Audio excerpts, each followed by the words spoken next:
Good morning class 11th बच्चों। हम आपका चैप्टर कवर कर रहे थे केमिकल इक्विलिब्रियम, और केमिकल इक्विलिब्रियम में हमने सबसे पहले किया था equilibrium in physical process and after that equilibrium in chemical process. Next हमने स्टार्ट किया है बच्चों आयनिक इक्विलिब्रियम। आयनिक इक्विलिब्रियम में आपने सबसे पहले देखे सब्सटेंसेस, टू टाइप के सब्सटेंसेस होते हैं, electrolytes and non electrolytes, and acid base theory की थी।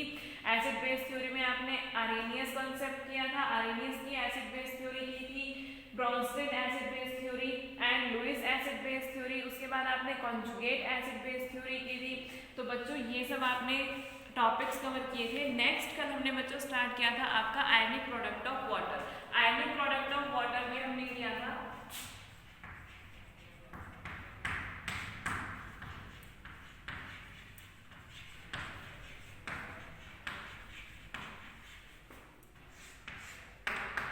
Ionic product of water. आपको पता है वाटर कैसा होता है, न्यूट्रल होता है, और कैसा इलेक्ट्रोलाइट है, वाटर एक वीक इलेक्ट्रोलाइट है। ये बात आपको याद रखनी है कि प्योर वाटर जो होता है, प्योर वाटर एक वीक इलेक्ट्रोलाइट होता है और आयनाइज होता है अकॉर्डिंग टू द इक्वेशन। कैसे आयनाइज होता है water? H positive plus OH negative H2O। या आप इसे रिवर्स करके भी लिख सकते हैं।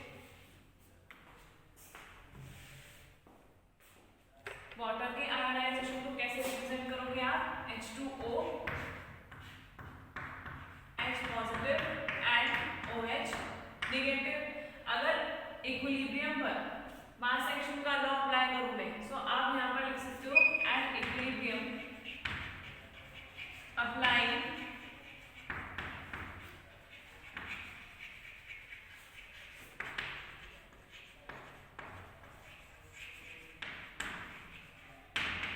Law of mass action. अब इक्विलिब्रियम पर क्या होगा बच्चों? इक्विलिब्रियम स्टेट पर जो कॉन्सेंट्रेशन होती है किसकी? H positive and OH negative की, वो इक्वल होगी किसके? H2 की कॉन्सेंट्रेशन की। तो यहाँ पर आप लिख सकते हैं equilibrium at equilibrium applying law of mass action. के क्या है? Dissociation constant. क्या है के? डिसोसिएशन कांस्टेंट है। सो concentration of product upon concentration of reactant। so अगर मैं ये H2O को यहाँ ले जाऊँ तो ये क्या होगा? K H2O equals to H positive and OH negative।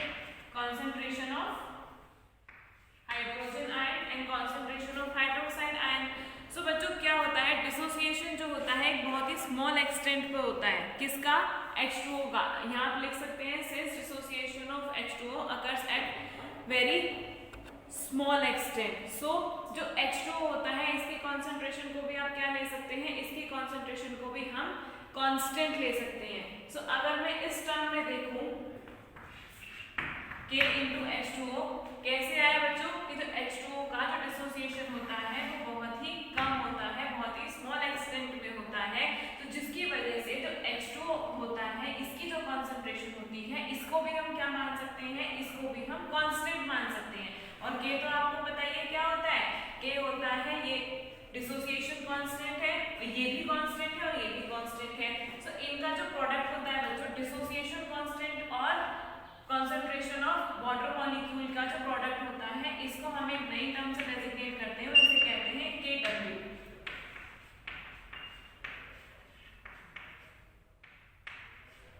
और ये क्या होता है बच्चों? KW, where KW is the ionic product of water।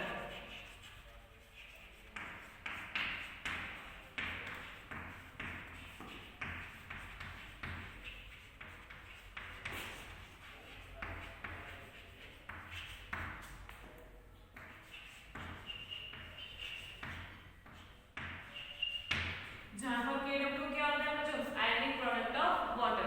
Next हमने किया था, हमने टेम्परेचर, आपको पता है कि जैसे जैसे टेम्परेचर हम इंक्रीज करते हैं जो कॉन्सेंट्रेशन होती है H positive and OH negative की वो क्या होती है? इंक्रीज होती जाती है। तो जैसे जैसे आप टेम्परेचर इंक्रीज करेंगे KW की वैल्यू भी क्या हो जाएगी? इंक्रीज। जैसे कि कल आपने एग्जांपल्स पढ़े थे 0 डिग्री सेल्सियस पर क्या होती है वैल्यू KW की? 1 × 10⁻⁴ 0.11 into 10 to the power minus 14। 10 degree Celsius पर क्या होती है 0.31 into 10 to the power minus 14। 25 degree Celsius पर क्या होती है 1 into 10 to the power minus 14 and 100 degree Celsius पर क्या होती है 7.50 into 10 to the power minus 14। So बच्चों आप यहाँ पर देखो 25 डिग्री सेल्सियस, 25 डिग्री सेल्सियस पर क्या हो रहा है 25 डिग्री सेल्सियस पर जो आयनिक प्रोडक्ट है वाटर का उसकी वैल्यू क्या आती है 1 into 10 to the power minus 14। So बच्चों इसका मतलब क्या होता है कि प्योर वाटर जो होता है वो नेचर में कैसा होता है न्यूट्रल होता है। कैसा होता है न्यूट्रल होता है। क्यों? क्योंकि आयनिक प्रोडक्ट की वैल्यू क्या है 1 into 10 to the power minus 14।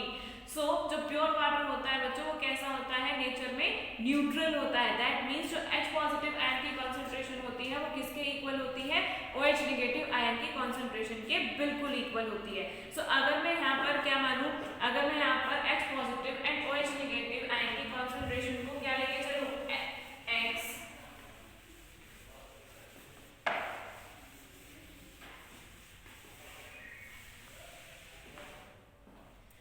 अगर मैं यहाँ पर H पॉजिटिव एंड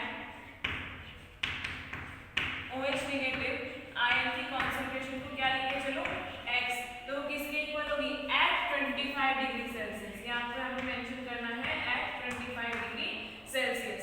तो किसके इक्वल होती है 1 into 10 to the power minus 14। तो यहाँ पर क्या होगा X into X equals to 1 into 10 to the power minus 14।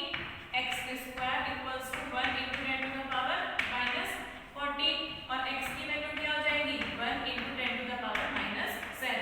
So बच्चों एट 25 डिग्री सेल्सियस क्या होता है कि हाइड्रोजन आयन कॉन्सेंट्रेशन और OH नेगेटिव, क्योंकि मैंने H पॉजिटिव की वैल्यू एंड OH नेगेटिव की वैल्यू को क्या माना था X मान के चला था। क्यों?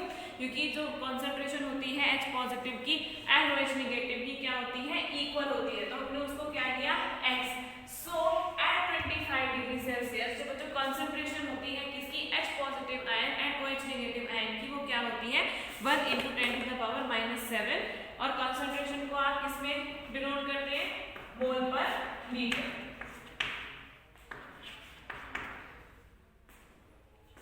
सो क्या होगी बच्चों 1 into 10 to the power minus 7 mole पर लीटर। सो ये क्या शो करता है, ये हमने कल भी पढ़ा था, ये शो करता है कि 25 डिग्री सेल्सियस पर अगर आप 1 लीटर वाटर लें तो 1 लीटर में सिर्फ और सिर्फ 10 to the power minus 7 mole of water आपको आयनिक फॉर्म में मिलेंगे out of total approximately 55.5 moles में से। नेक्स्ट है आपका बच्चों हाइड्रोजन आयन कॉन्सेंट्रेशन और पीएच स्केल। सो नेक्स्ट हम करेंगे हाइड्रोजन आयन कॉन्सेंट्रेशन और पीएच स्केल। आपको पता है कि जब भी वाटर आयोनाइज होता है तो वाटर ब्रेक डाउन होने के बाद जब वाटर आयोनाइज होता है तो उसके बाद क्या रिलीज करता है H पॉजिटिव आयन रिलीज करता है। Hydrogen ion concentration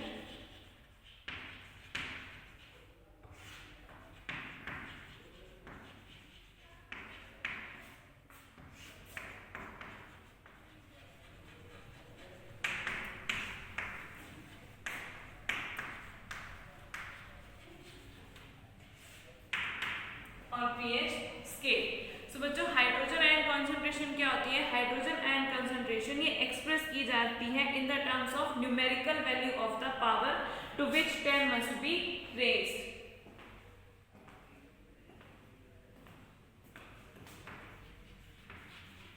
so hydrogen ion concentration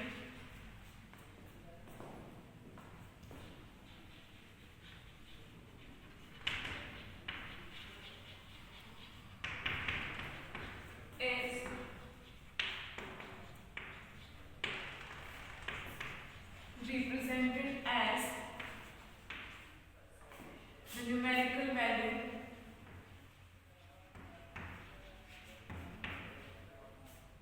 to which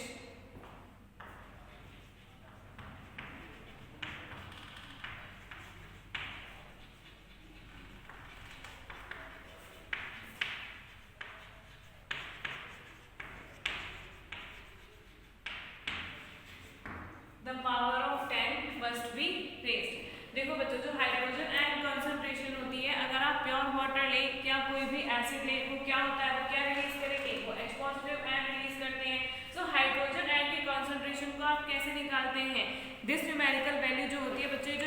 numerical value है to which the power of 10 must be raise, इसे हम कहते हैं pH। सो हाइड्रोजन, किसी भी सॉल्यूशन की जो हाइड्रोजन आयन कॉन्सेंट्रेशन होती है उसे हम कहते हैं उस सॉल्यूशन की pH।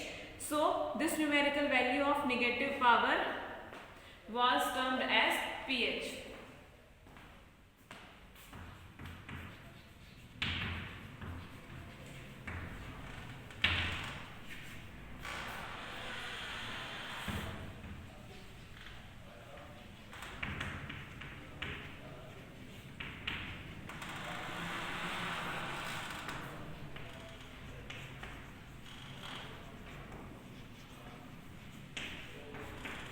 किसी भी सॉल्यूशन की जो हाइड्रोजन आयन कॉन्सेंट्रेशन होती है वो होती है 10 की power minus pH।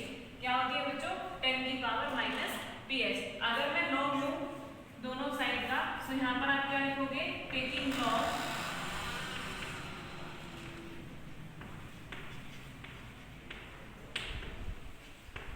On both sides, log H positive equal to log 10 की power minus pH।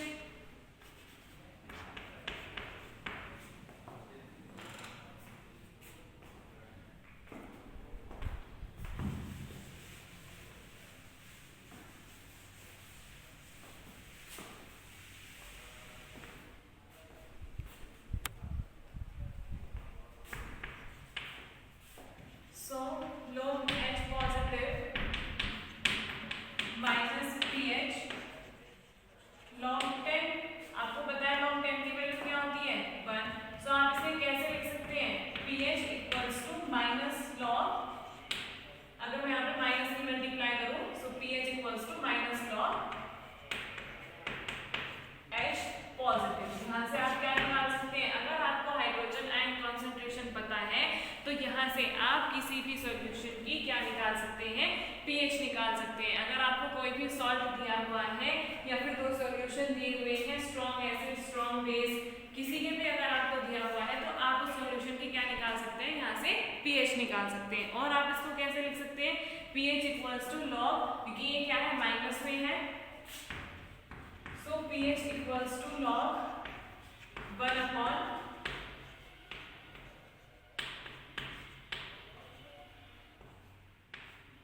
H positive. ठीक है, सो यहाँ से बच्चों आप किसी भी सॉल्यूशन की क्या निकाल सकते हो? pH निकाल सकते हो। सो pH को आप कैसे डिफाइन करोगे? pH of a solution is this defined as negative logarithm of the concentration of hydrogen ion.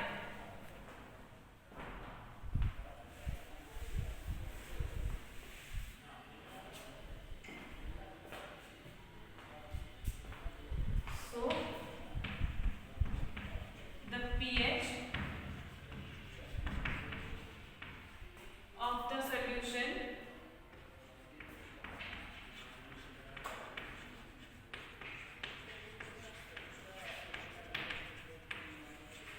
is defined as the negative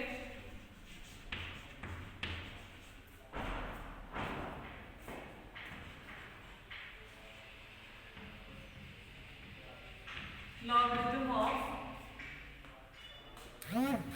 hydrogen ion concentration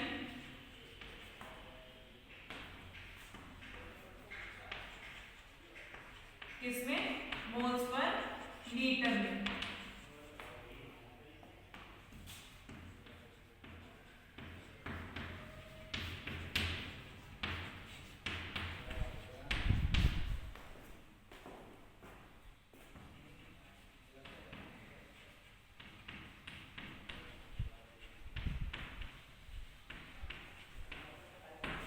which it contains। ठीक है, सो किसी भी सॉल्यूशन की जो बच्चों pH होती है वो कैसे डिफाइन की जाती है? As a negative logarithm. कैसा है कि नेगेटिव लॉग है किसका? हाइड्रोजन आयन कॉन्सेंट्रेशन का, किसी भी सॉल्यूशन में जो क्या कर रहा है? H पॉजिटिव को रिलीज कर रहा है। सो जस्ट एज pH जो बच्चों क्या इंडिकेट करता है? जैसे कि अभी आपने सॉल्यूशन में देखा pH इंडिकेट कर रहा है किसी भी सॉल्यूशन की किसको? H पॉजिटिव पॉजिटिव को, किसी भी सॉल्यूशन में जितने H पॉजिटिव क्या हो रहे हैं, रिलीज हो रहे हैं। अगर मैं यहाँ पर pH की जगह क्या लिखूं, POH, तो वो क्या रिप्रेजेंट करेगा, वो रिप्रेजेंट करेगा the concentration of hydroxyl ion. क्योंकि अगर सपोज करो आपने वाटर ही लिया है, तो वाटर क्या रिलीज करेगा, वाटर H पॉजिटिव भी रिलीज करता है और वो OH नेगेटिव भी क्या करता है, रिलीज करता है। तो जैसे आप pH को रिप्रेजेंट करते हैं कैसे, माइनस लॉग H पॉजिटिव, ऐसे ही हम किसको रिप्रेजेंट कर सकते हैं, POH को रिप्रेजेंट कर सकते हैं कैसे, POH equals to minus log concentration of hydroxyl ion और concentration of OH negative ions. So आपकी जो फर्स्ट इक्वेशन थी कौन सी, H positive, concentration of H positive into concentration of OH negative equals to KW। KW क्या, ionic product of water, जो किसके equal होता है, 1 × 10⁻⁻14 के। सो आपकी इक्वेशन है बच्चों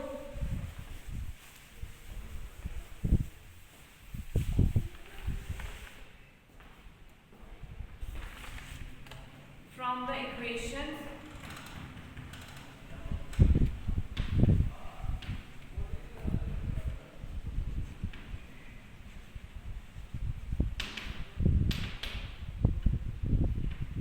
H positive into OH negative equals to KW equals to 1 × 10⁻⁻14. So taking log on both sides,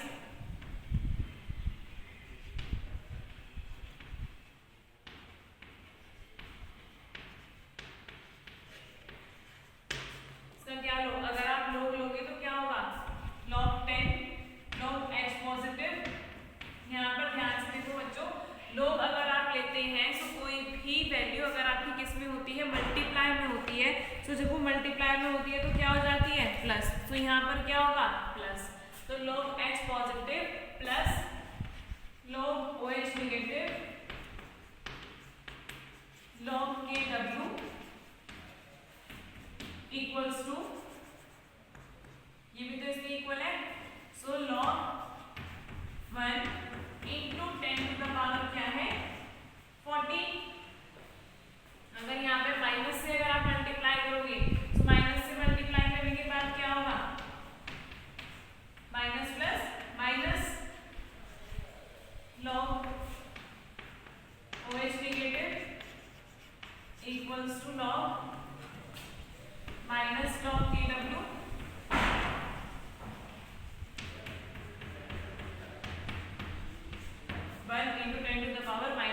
-14। क्या होगा, माइनस log 1 × 10⁻⁻14।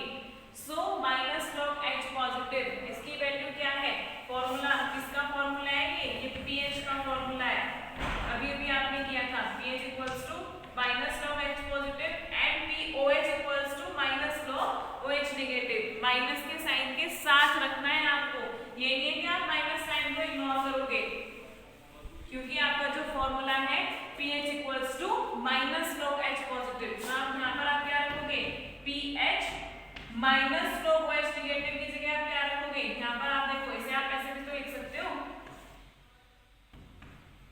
सो प्लस माइनस माइनस होगा, so plus minus log OH negative की जगह क्या रखोगे, POH इक्वल्स टू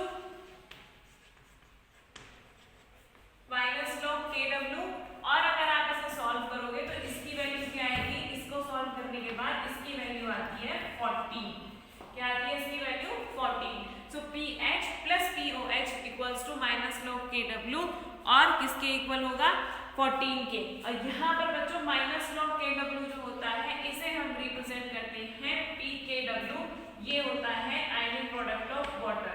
ठीक है, सो आपका फॉर्मूला होगा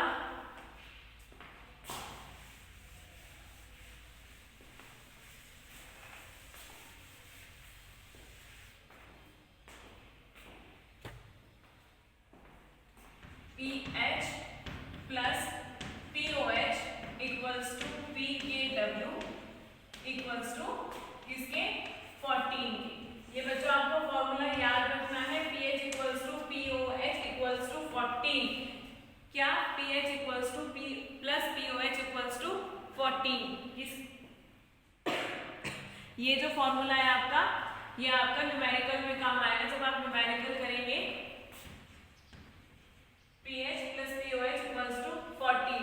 सो ये आप जब न्यूमेरिकल करेंगे सो न्यूमेरिकल में आपको काफी हेल्पफुल होगा। सो बच्चों कुछ सब्सटेंसेस हैं जो आपको दिए गए हैं, जो सम होता है pH और POH का वो इक्वल होता है 14 के एक्वस सॉल्यूशन में, किसके 25 डिग्री सेल्सियस पर। ये हमने किस पर किया है 25 डिग्री सेल्सियस पर किया है। सो आपको कुछ सब्सटेंस दिए गए हैं और उनकी pH रेंज दी गई है।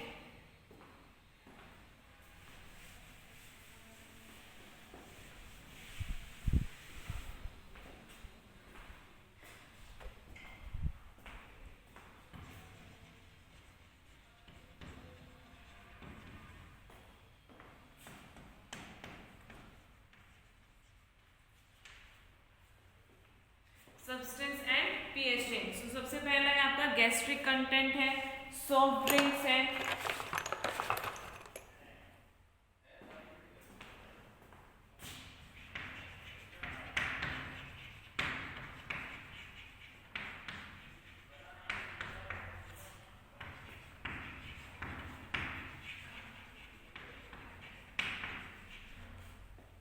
Gastric content, soft drinks, lemons, blood plasma, milk of magnesia,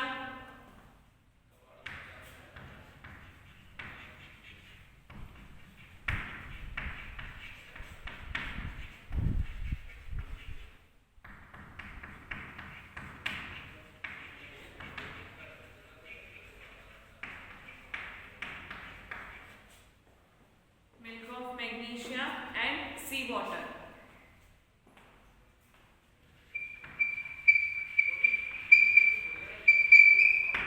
तो बच्चों सबसे पहले आता है गैस्ट्रिक कंटेंट। गैस्ट्रिक कंटेंट जो होता है उसकी pH जो होती है 1 to 3, उसकी जो pH रेंज होती है वो होती है 1 to 3। और आपकी जो सॉफ्ट ड्रिंक्स होती है इसकी जो pH रेंज होती है वो होती है 2 to 4। So 1 to 3 and 2 to 4। जो लेमन होता है बच्चों इसकी pH रेंज होती है 2.2 to 2.4। सो आपका गैस्ट्रिक कंटेंट उसकी pH रेंज है 1 to 3। सॉफ्ट ड्रिंक जो होती है उसकी pH रेंज होती है 2.0 to 4.0 एंड जो लेमन होता है उसकी pH रेंज जो होती है 2.2 to 2.4। सो बच्चों आपको पता है जो न्यूट्रल होती है किस pH पर आपका जो सोल्यूशन होगा वो न्यूट्रल होगा 7। किस pH पर आपका जो सोल्यूशन होता है वो न्यूट्रल होता है 7 pH पर। दैट मींस ना तो वो एसिडिक होगा और ना ही बेसिक होगा, ठीक है। ना तो वो एसिड की तरह रिएक्ट करेगा और ना ही वो बेस की तरह रिएक्ट करेगा। सो यहाँ पर देखो बच्चों 1 to 2 है, 2 to 4 है एंड 2.2 to 2.4 है। जितनी भी pH है क्या है बिलो 7 है। क्या है बिलो 7 है। दैट मींस जो आपका गैस्ट्रिक कंटेंट होता है, सॉफ्ट ड्रिंक जो होती है और लेमन जो होता है वो कैसी होती है नेचर में एसिडिक होते हैं। कैसे होते हैं नेचर में एसिडिक होते हैं। नेक्स्ट है बच्चों आपका ब्लड प्लाज्मा। ब्लड प्लाज्मा जो होता है इसकी pH रेंज होती है 7.3 to 7.5। Milk of magnesia 10.5, sea water 8.0, ठीक है। सो यहाँ पर आप देखो blood plasma, milk of magnesia and sea water तीनों की रेंज क्या है अबव 7 है। क्या है अबव 7 है। 7.3 to 7.5, milk of magnesia 10.5, sea water 8.0। इसका मतलब क्या है इनका नेचर कैसा होता है, they all are basic in nature. So इनका नेचर बेसिक होगा और इनका नेचर एसिडिक होगा। अब यहाँ पर ध्यान से देखो बच्चों जो ब्लड प्लाज्मा है ना इसकी जो pH रेंज है ज्यादा बेसिक नहीं हो सकती और ज्यादा एसिडिक नहीं हो सकती, क्योंकि अगर अब वो क्या होती है अराउंड न्यूट्रल होती है, क्योंकि 7 के आसपास ही है। इससे वेरी कर रही है सिर्फ 7 से, 0.3 से वेरी कर रही है, 0.5 से वेरी कर रही है। क्योंकि अगर ब्लड प्लाज्मा जो होगा इसकी अगर वैल्यू ज्यादा एसिडिक हो गई और ज्यादा बेसिक हो गई सो वो आपकी बॉडी के लिए क्या होगा हार्मफुल होगा। नेक्स्ट है आपका limitations of pH scale.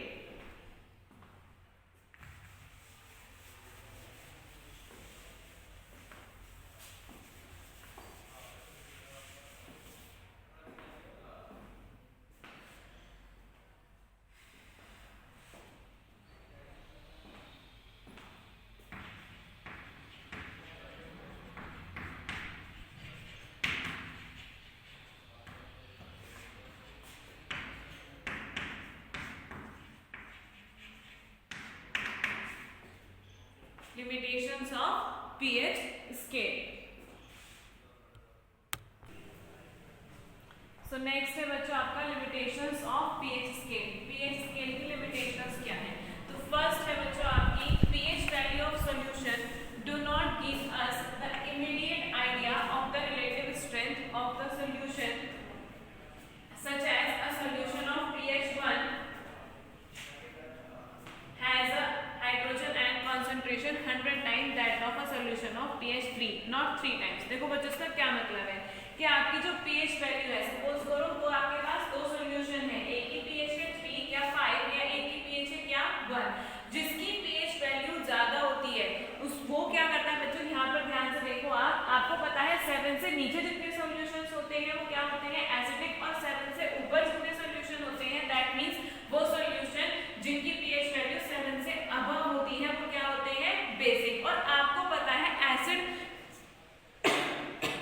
Strong acid क्या होते हैं, स्ट्रॉन्ग एसिड वो होते हैं, या फिर आप कह सकते हैं कि वो सॉल्यूशन जिनकी pH जितनी ज्यादा कम होगी, क्या कि वो सॉल्यूशन जिनकी pH जितनी ज्यादा कम होगी वो उतना ही ज्यादा नेचर में क्या होगा एसिडिक। और आपको पता है एसिड क्या होते हैं, वो जो H पॉजिटिव आयन को रिलीज करते हैं, दैट मींस वो सॉल्यूशन उसके जो मॉलिक्यूल होंगे वो उस सॉल्यूशन में उतने ही ज्यादा क्या रिलीज करेंगे, H पॉजिटिव आयन को रिलीज करेंगे। ठीक है, सो दैट मींस कि जो सॉल्यूशन जिस सॉल्यूशन की pH वैल्यू जितनी ज्यादा कम होती है वो उतने ही ज्यादा हाइड्रोजन आयन क्या करता है रिलीज करता है। सो आपको दी हुई है pH 1 में 3 या 5 दी हुई है, फिर बच्चों आपको एक सॉल्यूशन दिया हुआ है जिसमें pH क्या है 3 है या 5 है या आप 6 भी कह सकते हैं, और एक सॉल्यूशन आपको दिया हुआ है क्या जिसकी pH क्या है 1। सो अगर आप इसमें देखें कि हाइड्रोजन आयन कौन ज्यादा रिलीज करेगा, तो हाइड्रोजन आयन वो सॉल्यूशन ज्यादा रिलीज करेगा जिसकी pH कम है। दैट मींस सबसे ज्यादा हाइड्रोजन आयन को कौन रिलीज करेगा, जिस सॉल्यूशन की pH 1 है, उससे कम 3, उससे कम 5 एंड उससे कम 6। तो वो सॉल्यूशन बच्चों जिसकी pH जितनी ज्यादा कम होती है वो उतना ही ज्यादा क्या रिलीज करता है, hydrogen ion concentration hydrogen ion release करता है। सो अगर आपको दो सॉल्यूशन दिए हुए हैं लेकिन pH कभी भी ये नहीं बताती कि अगर आपको दो सॉल्यूशन अगर दिए हुए हैं तो उसमें कौन सा सॉल्यूशन कितने हाइड्रोजन आयन रिलीज करेगा। ठीक है, सिर्फ pH आपको क्या बताती है कि कौन सा सॉल्यूशन कितना ज्यादा एसिडिक है या कौन सा सॉल्यूशन कितना ज्यादा बेसिक है। नेक्स्ट है आपका pH value of 0 is obtained in one normal solution. बच्चों जो स्ट्रॉन्ग एसिड होते हैं, क्या जो स्ट्रॉन्ग एसिड होते हैं जिनकी नॉर्मेलिटी क्या होती है 1, उनकी pH वैल्यू क्या आती है बिल्कुल 0 आती है। दैट मींस वो हाईली एसिडिक होते हैं। अगर किसी भी सॉल्यूशन की कॉन्सेंट्रेशन क्या है 2 नॉर्मल 3 नॉर्मल 5 नॉर्मल या 10 नॉर्मल जो कुछ भी है, सो जो वैल्यू होती है बच्चों pH सॉल्यूशन की वो हमेशा क्या आती है नेगेटिव आती है। नेक्स्ट है a solution of acid having very low concentration से 10 to the power -8।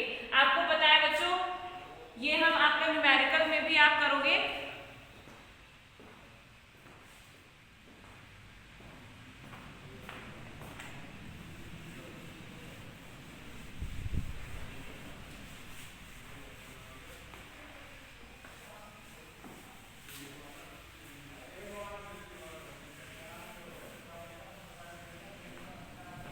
pH formula क्या होता है, pH इक्वल्स टू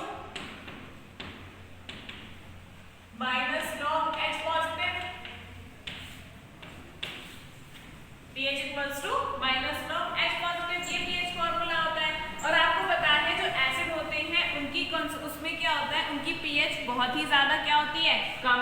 अगर आपको कोई भी एसिड गिवन है और उसकी बहुत ही ज्यादा लो कॉन्सेंट्रेशन है, दैट मींस उसकी कॉन्सेंट्रेशन बहुत ही ज्यादा कम है, सपोज करो 10 टू द पावर -8, तो इसका मतलब ये नहीं है कि आप यहाँ पर 10 टू द पावर -8 रख देंगे और उसकी pH क्या आ जाएगी 8। और आपको पता है एसिड की pH कभी भी 8 नहीं होती। एसिड की pH कहाँ लाई करती है, एसिड की pH हमेशा बिलो 7 होती है, लेकिन ये तो अबव 7 है।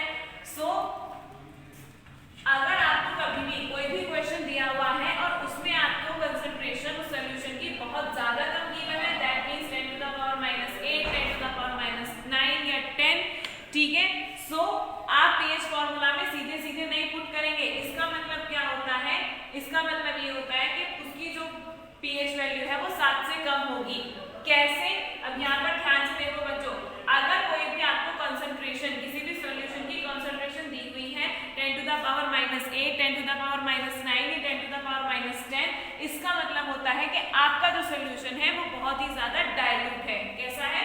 बहुत ही ज्यादा डाइल्यूट है। अगर सोल्यूशन आपका डाइल्यूट है तो क्या होगा? सोल्यूशन अगर डाइल्यूट है तो उसमें वाटर भी क्या रिलीज करेगा? H पॉजिटिव आयन रिलीज करेगा, और उसमें जो आपको हाइड्रोजन आयन कंसंट्रेशन होती है वो दो लेनी होती है। एक वो यहाँ पर हाइड्रोजन आयन कंसंट्रेशन नेट जो होगी, एक आप लोग बोलोगे जो एसिड रिलीज करता है, hydrogen ion concentration from acid and plus hydrogen ion concentration from water.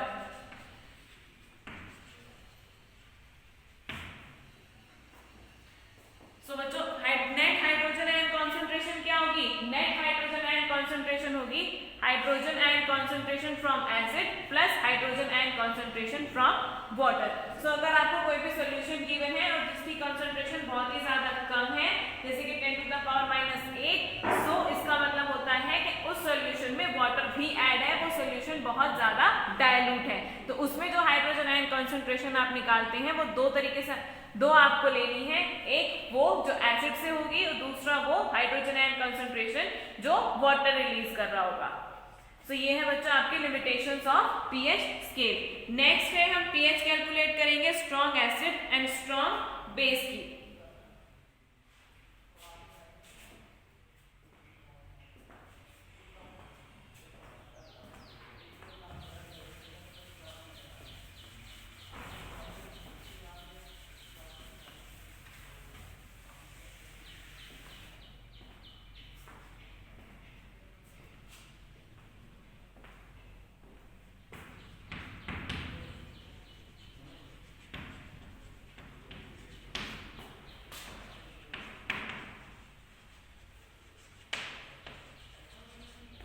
अगर बच्चों हाइड्रोजन आयन कंसंट्रेशन कम है, किससे? 10 टू द पावर -6 मोलर से। ध्यान रखना यहाँ पर हमने 10 टू द पावर -6 को एज अ स्टैंडर्ड माना है। सो अगर आपकी hydrogen ion concentration 10 to the power -6 से कम है, that means 10 to the power -8, 10 to the power -9, 10, 12 minus में है, और आपको पता है माइनस में जो वैल्यू होती है, बड़ी वैल्यू जो होती है माइनस में, वो कम होती है, ठीक है, और जो कम वैल्यू होती है वो बड़ी होती है। यह आपने मैथ में किया होगा। सो अगर आपकी hydrogen ion concentration 10 to the power -6 से कम है, दैट मींस क्या है? -8, -9, 10 या 12। तब कैसे आप कैलकुलेट करेंगे? क्योंकि इसमें आपको दो केसेस करने हैं। फर्स्ट है अगर आपकी hydrogen ion concentration 10 to the power -6 से कम है। दूसरा है अगर आपकी hydrogen ion concentration 10 to the power -6 के इक्वल है या फिर 10 टू द पावर -6 से ज्यादा है। सो फर्स्ट आप करें, सपोज करो आपको पीएच निकालनी है, कैलकुलेट द पीएच ऑफ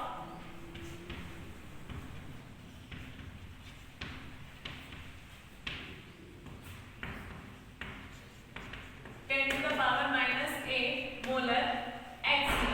सो अब यहाँ पर आप ध्यान से देखो, आपको जो क्या दिया हुआ है, HCl की concentration 10 to the power -8 molar है। तो 10 टू द पावर -8 मोलर होने का क्या मतलब है? अब ये नहीं कि आप सीधे सीधे 8 रख दोगे पीएच फॉर्मूला से, इसका मतलब कि आपका सॉल्यूशन डाइल्यूट है और उसमें वाटर भी एडेड है। सो H नेट अभी भी मैंने आपको बताया था कैसे निकालोगे। Hydrogen ion concentration, hydrogen ion from acid and hydrogen ion from water।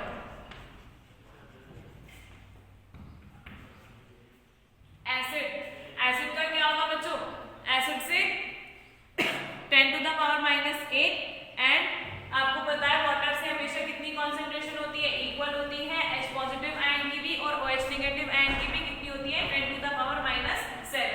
So 10 to the power -8 plus 10 to the power -7। So net क्या होगा? Hydrogen ion concentration 10 to the power -8 plus 10 to the power -7। क्या होता है pH का formula?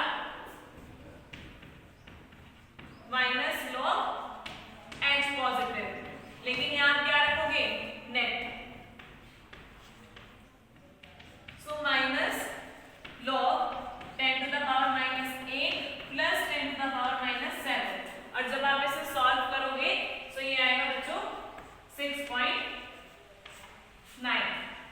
तो ये था आपका फर्स्ट केस, क्या, जब हाइड्रोजन आयन कॉन्सेंट्रेशन की वैल्यू 10 टू द पावर -6 से क्या हो, कम। नेक्स्ट है, अगर आपकी हाइड्रोजन आयन कॉन्सेंट्रेशन ज्यादा है किससे, 10 टू द पावर -6 से। सो जैसे कि आपका एग्जांपल है, calculate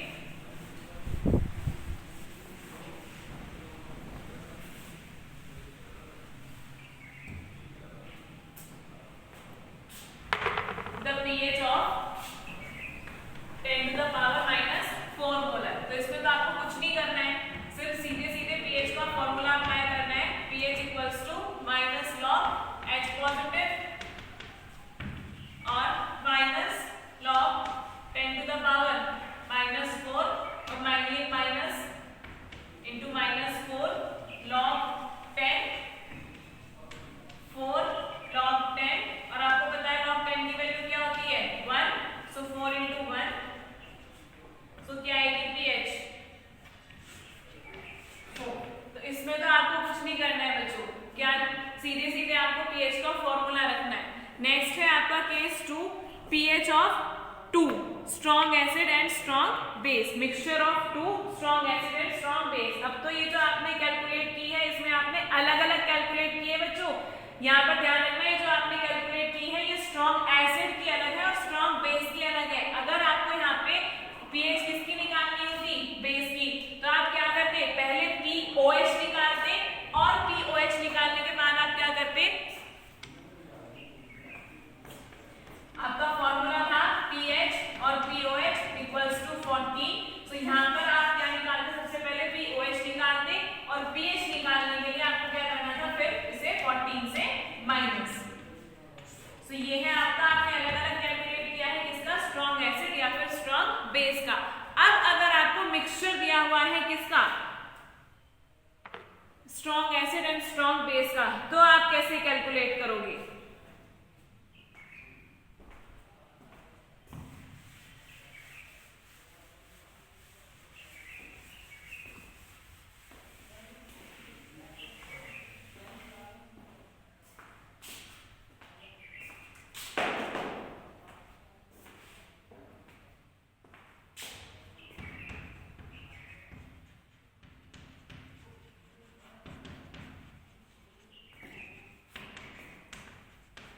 strong acid and strong base. So इसकी जो pH होगी बच्चों, इसकी pH होगी M1V1 एन फैक्टर 1 प्लस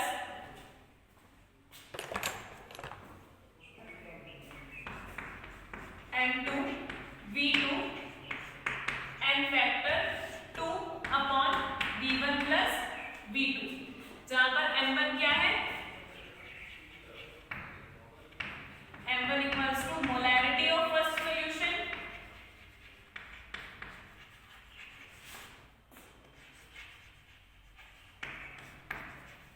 कुछ भी हो सकता है, एसिड भी और बेस भी, and V1 equals to volume of first solution।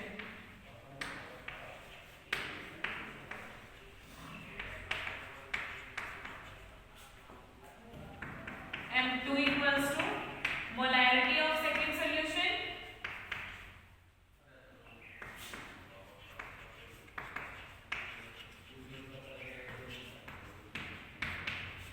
and V2 equals to volume of second solution। and NF1 and NF2 क्या है बच्चों, n factor of solution 1 and n factor of solution 2। क्या होता है n factor, the value of H positive which is consuming or furnishing in reaction।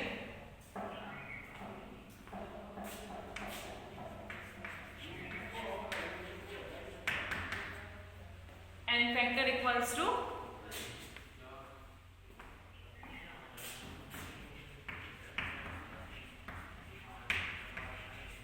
the value of H positive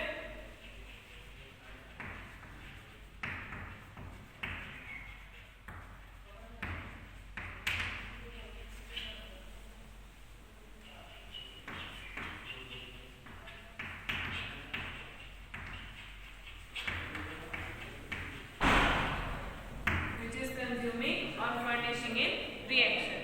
next में बच्चों, अगर आपको दिया हुआ है 2 स्ट्रॉन्ग बेसिस, तो ये आपका सेम आपको निकालना है, बस यहाँ पर H की जगह क्या हो जाएगा, OH हो जाएगा।